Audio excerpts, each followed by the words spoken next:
நமச்சிவாய சிவாய நம. அனைத்து தமிழ் உள்ளங்களுக்கும் கனிவான வணக்கங்கள். சூரியன் மகரம் ராசியில் சஞ்சரிப்பது தை மாதம் என்று அழைக்கப்படுகிறது. இதனை மகர மாதம் என்றும் அழைப்பார்கள். மகர ராசிக்குள் சூரியன் நுழைவதே மகர மாதம் ஆகும். பொதுவாக எந்த ஒரு நல்ல செயலையும் தை மாதத்தில் ஆரம்பிப்பதுதான் வழக்கம். இம்மாதத்தில் தான் சூரியன் தன்னுடைய வடதிசை பயணத்தை தொடங்குகிறார். உத்தராயண காலம் ஆரம்பமாகிறது. அதாவது தேவர்களின் உலகிற்கு தட்சிணாயனம் எனப்படும் 6 மாத இரவு காலம் முடிந்து உத்தராயணம் என்னும் 6 மாத பகல் காலம் ஆரம்பமாகும் என்பதே தை மாதத்தின் பெருமையாகும். தை பிறந்தால் வழி பிறக்கும் என்பார்கள். உத்திராடம் சிறந்த நட்சத்திரம். உத்திராடத்தில் பிள்ளையும் ஊர் எல்லையில் கொள்ளையும் என்பது பழமொழி. அதாவது உத்திராடத்தில் பிள்ளை பிறந்தால் உடனடியாக அவர்களுக்கு அருகிலேயே நிலம், வீடு அல்லது விளைநிலம் வாங்கும் யோகம் உண்டாகும். எனவே உத்திராடத்தின் ராசியான மகரத்தில் சூரியன் நுழைவது வெகு சிறப்பான ஒன்றாகும். தை மாதத்தில் பல்வேறு விரத நாட்கள் வருகின்றன.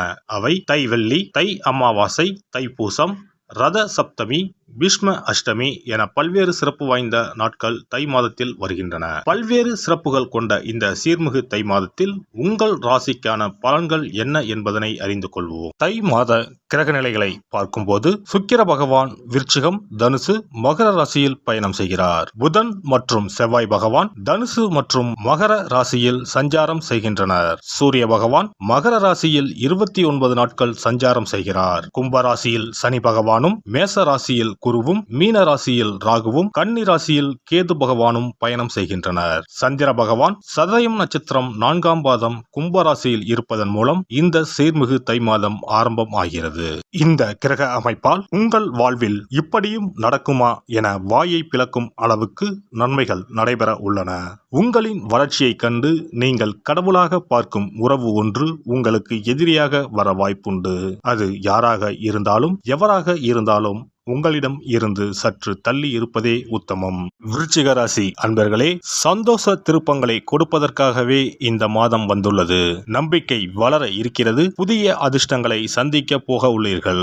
6ல் அமர்ந்துள்ள குரு பகவான் ராசிக்கு கெடுபிடிகளை தந்து வருவதை குறைத்து மாற்றங்களை, பொருளாதார வளர்ச்சிகளை, இல்லத்திற்குள் திடீர் சுபகாரிய இனிமைகளை ஏற்படுத்த இருக்கிறார். ஆக இந்த மாதத்தில் அனைத்து கிரகங்களுமே உயர்வுகளை கொடுக்கின்ற பக்குவத்தில் சுழல்வதால் எதிலும் பின்னடைவு, விரயம், அனாவசிய சஞ்சலம், தோல்வி என்று சந்திக்காமல் முன்னேற உள்ளீர்கள். இம்மாதம் தொடங்கி 1.5 வாரம் முடிவதற்குள் முயற்சிகள் அனைத்திலும் சாதக உயர்வுகள், மன திருப்தி ஏற்படும். ராசிக்கு அர்த்தாஷ்டம சனி வந்திருப்பதன் பொருட்டு ஆரோக்கிய வகையில் அனுபவித்து வரும் விரயம், அலைச்சல், பயம், பீதி விலகும். வாழ்க்கை துணை பரஸ்பர ஒற்றுமைகளை பக்கபலமாக நின்று தருவார். உத்தியோக பணி, பொறுப்பு, பதவி விஷயங்களில் சந்தித்து வரும் மறைமுக எதிர்ப்பு முடிவுக்கு வரும். வாரிசுகள் எதிர்கால உயர்வுக்காக அனுசம் நட்சத்திரக்காரர்கள் எடுத்து வருகிற நடவடிக்கைகளில் சாதகம் உண்டாகும். இளம் தம்பதியர்களுக்கு 2வது வார முடிவில் புத்திர பாக்கிய கவலை விலகி இனிமை உண்டாகும்.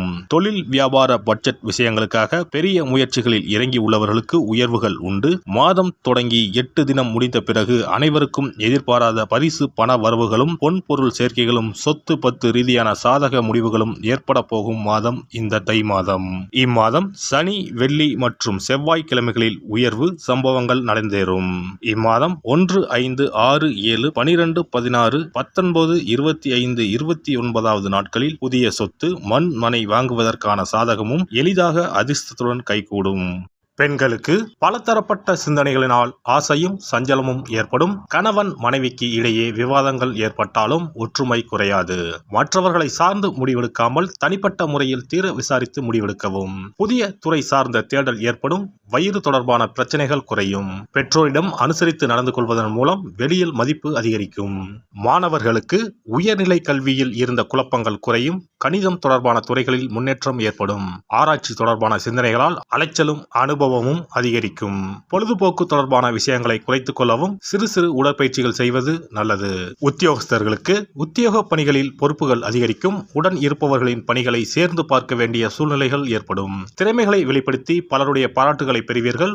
உத்தியோக மாற்றம் தொடர்பான முயற்சிகள் கைகூடும். ஊதிய உயர்வுகள் கைகூடும். வியாபாரிகளுக்கு அறிமுகம் இல்லாத புதிய தொழிலில் முதலீடு செய்வதில் கவனம் வேண்டும். வேலை நடுநிலை ஆட்களிடம் இருந்து வந்த கருத்து வேறுபாடுகள் குறையும். வாடிக்கையாளர்கள் வழியில் ஒத்துழைப்புகள் ஏற்படும். அரசு தொடர்பான ஒப்பந்தங்கள் வழியில் ஆதாயம் மேம்படும். பங்குதாரர்களிடம் இருந்து வந்த நெருக்கடிகள் குறையும். அக்கம் பக்கம் உள்ள கடைக்காரர்களிடம் சூழ்நிலைக்கு ஏற்ப அனுசரித்து நடந்து கொள்ளவும். இழுபறியாக இருந்து வந்த தனவரவுகள் கிடைக்கும். கலைஞர்களுக்கு கலை சார்ந்த துறைகளில் மறைமுகமாக விமர்சனங்கள் ஏற்பட்டு நீங்கும். சம்பள விஷயங்களில் அனுசரித்து நடந்து கொள்வது புதிய வாய்ப்புகளுக்கு வழிவகுக்கும். வெளியூர் தொடர்பான வாய்ப்புகளில் புதிய அனுபவங்கள் கிடைக்கும். புதுவிதமான ரசனைத்தன்மைகளின் மூலம் ரசிகர்களை ஈர்ப்பீர்கள். அரசியல்வாதிகளுக்கு மேடை பேச்சுக்களில் உணர்ச்சிவசமான பேச்சுக்களை தவிர்ப்பது நல்லது. கட்சியில் சிறு சிறு பிரச்சனைகள் அவ்வப்போது தோன்றி மறையும். வழக்கு தொடர்பான விஷயங்களால் அலைச்சல்கள் ஏற்படும். வியாழக்கிழமை தோறும் தட்சிணாமூர்த்தியை வழிபாடு செய்து வர பொருளாதார தொடர்பான நெருக்கடிகள் குறையும். திருமணமான பெண்களுக்கு மங்கள பொருட்கள் கொடுப்பதன் மூலம் சுபகாரிய தடைகள் விலகும். இனி தை மாதத்தில் கடைபிடிக்க வேண்டிய முக்கியமான விரதங்கள் என்னென்ன என்பதனை காண்போம். தை மாதத்தில் தைப்பூசம், தை அமாவாசை, ரத சப்தமி போன்ற விழாக்களையும், பைரவ வழிபாடு, வீரபத்திரர் வழிபாடு, தை வெள்ளி வழிபாடு போன்ற வழிபாட்டு முறைகளையும் இம்மாதத்தில் பின்பற்றுகின்றனர். தை கிருத்திகை முருகப்பெருமானுக்கு மிகவும் சிறப்பு வாய்ந்த நாளாகும். கார்த்திகை பெண்களை சிறப்பிக்கும் வண்ணம் கிருத்திகை திருவிழா கொண்டாடப்படுகிறது. ஆண்டுக்கு 3 கார்த்திகை தினங்கள் மிக முக்கியத்துவம் பெறும். அவை தை மாதம் வரும் தை கிருத்திகை, கார்த்திகை மாதம் வரும் பெரிய கிருத்திகை மற்றும் ஆடி மாதத்தில் வரும் ஆடி கிருத்திகை. தை மாதத்தில் வரும் கிருத்திகையில் விரதம் இருந்து முருகப்பெருமானை வணங்கி வழிபாடு செய்தால் நிச்சயம் திருமண தடை நீங்கும். புத்திர பாக்கியம் கிடைக்கும் என்பது ஐதீகம். தை மாதத்தில் வரும் பௌர்ணமியோடு கூடிய பூச நட்சத்திரத்தில் தைப்பூசம் கொண்டாடப்படுகிறது. இந்நாளில் சிவபெருமான் மற்றும் முருக கடவுளுக்கு வழிபாடு நடத்தப்படுகிறது. உமையம்மை வேலவனுக்கு சக்தி வேலை வழங்கிய நாள் தைப்பூசம் என்றும் கருதப்பட்டு வழிபாடு மேற்கொள்ளப்படுகிறது. இந்த தைப்பூச திருவிழா உலகெங்கும் உள்ள தமிழர்களால் சிறப்பாக கொண்டாடப்படுகிறது. தை அமாவாசை. தை அமாவாசை அன்று மக்கள் தங்கள் முன்னோர்களுக்கு தர்ப்பணம் எனப்படும் வழிபாட்டினை மேற்கொள்கின்றனர். ஆறு, குளம், கடல் போன்ற நீர்நிலைகளில் இவ்வழிபாடு மேற்கொள்ளப்படுகிறது. தை மாத அமாவாசையும் ஆடி மாத அமாவாசையும் மகாலய அமாவாசையும் முன்னோர்களுக்கான வழிபாட்டிற்கு உகந்தவை என கருதப்படுகின்றன. இவ்வழிபாட்டின் மூலம் தாங்கள் செய்த பாவங்கள் நீங்குவதாகவும், குழந்தை பேறு, குடும்பத்தில் ஒற்றுமை, சுபிட்சம், மகிழ்ச்சி ஆகியவை கிடைப்பதாகவும் கருதப்படுகிறது. ரத சப்தமி. ரத சப்தமி என்பது தை மாதத்தின் வளர்பிறையில் வரும் சப்தமி திதி அன்று கொண்டாடப்படுகிறது. இந்நாளில்தான் சூரியன் தனது வட அரைக்கோள பயணத்தை தொடங்குகிறார். இந்நாளில் விரதம் மேற்கொள்வதால் ஆரோக்கியம், நோய் இல்லாமை, செல்வம், புத்திரப்பேறு, நீண்ட ஆயுள், பகைவர்களை வெல்லும் சக்தி, வெற்றி, நிலம், தானியம், புண்ணியம் ஆகியவை கிடைக்கும். மேலும் மனக்கவலை, வியாதி ஆகியவற்றை நீக்கும். வழியில்லாமல் தவிக்கும் போது வழிகாட்டும் இந்த ரத சப்தமி. பைரவ வழிபாடு. தை மாதத்தில் வரும் முதல் செவ்வாய்க்கிழமையில் இவ்விரதம் கடைபிடிக்கப்படுகிறது. தாமரை பூ மாலை, வில்வ மாலை, தும்பை பூ மாலை, சந்தன மாலை ஆகியவை பைரவருக்கு உகந்ததாக கூறப்படுகிறது. வாசனை பூக்களில் மல்லிகை பூவை தவிர்த்து மற்ற அனைத்து பூக்களும் பைரவருக்கு சமர்ப்பிக்கப்படுகின்றன. சனித்தோஷம் முழுமையாக அகல கால பைரவருக்கு விரதம் இருப்பது விசேஷம். வீரபத்ர வழிபாடு. வீரபத்ர வழிபாடு என்பது செவ்வாய் தோறும் ஓராண்டு காலம் கடைபிடிக்கப்படுகிறது. ஓராண்டு வழிபட முடியாதவர்கள் தை மாத செவ்வாய்க்கிழமையில் மட்டுமாவது இந்த வழிபாட்டினை கடைபிடிக்கலாம். இவ்வழிபாட்டை மேற்கொள்வதால் நீங்காத தடையும் நீங்கும், தீராத பகையும் தீரும், நவ கிரக பாதிப்புகளில் இருந்து நம்மை காக்கும். தை வெள்ளி வழிபாடு. உத்தராயண காலத்தின் ஆரம்ப மாதமான தையில் வரும் வெள்ளிக்கிழமையில் அம்மன் வழிபாடு மேற்கொள்ளப்படுகிறது. அன்றைய தினங்களில் அபிராமி அந்தாதி, சௌந்தர்ய லகரி உள்ளிட்ட அம்மன் குறித்த பாடல்களை பாடி வழிபாடு மேற்கொள்ளப்படுகிறது. தை மாதத்தில் வரும் திருவிழாக்களை கொண்டாடி வழிபாட்டு முறைகளை பின்பற்றி இறையருள் கிடைக்கப்பெற்று வளமான வாழ்வு வாழ்வோம்.